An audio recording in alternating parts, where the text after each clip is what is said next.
Bonjour à tous, aujourd'hui nous allons parler de tissus. Les tissus sont des ensembles de cellules qui vont avoir une même fonction pour le corps humain.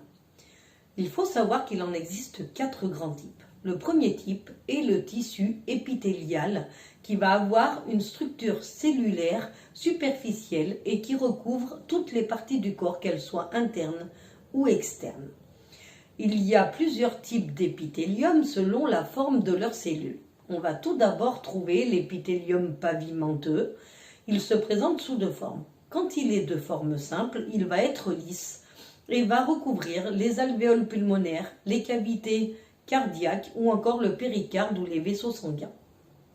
Quand il est pavimenteux, stratifié, il va protéger des influences extérieures comme les influences thermiques, chimiques ou encore mécaniques, Et il va par exemple se trouver au niveau de l'épiderme de la peau ou encore des cavités buccales ou vaginales. Il y a ensuite le tissu prismatique qui lui aussi se présente sous ces deux formes. Quand il est de forme simple, il va juste recouvrir le système digestif. Et quand il est de forme stratifiée, c'est-à-dire sur plusieurs couches, il va recouvrir les voies respiratoires et il se présente souvent avec des cils, des petits capillaires. Il y a l'épithélium cubique qui, lui, va recouvrir les voies biliaires ou les canaux pancréatiques. Et enfin, l'épithélium glandulaire qui recouvre les glandes comme son nom l'indique et qui va avoir comme spécialisation la sécrétion. Le deuxième grand type de tissu est le tissu conjonctif ou de soutien et il va être là pour maintenir les parties du corps ensemble ou soutenir les tissus ou protéger les organes. Ce tissu va se présenter dans les os, les cartilages, les ligaments, les tendons, la graisse. Tout ce que je viens de vous citer sont des tissus conjonctifs. De ce fait, il peut être soit lâche, soit dense, soit réticulaire ou soit adipeux. Adipeux signifie qu'il contient des adipocytes qui sont des cellules graisseuses, donc qui composent la graisse. Quand il s'assemble au tissu épithélial, il va former la muqueuse buccale par exemple, qui va protéger pas mal de choses. Les os et les cartilages sont des tissus conjonctifs de soutien.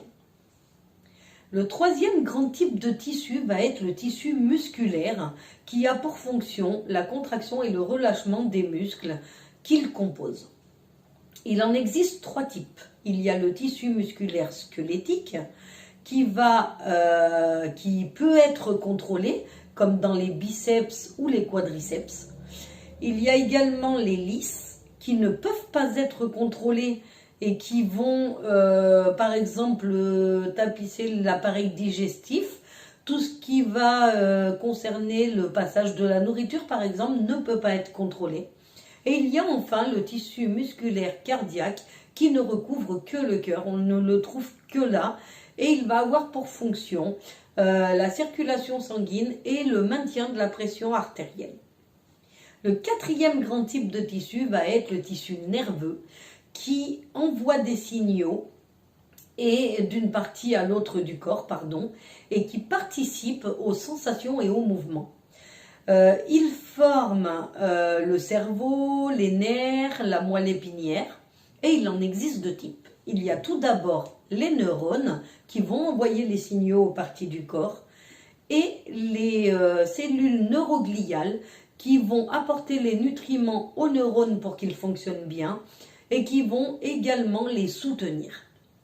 Donc cette vidéo sur les tissus est terminée, j'espère qu'elle vous a plu.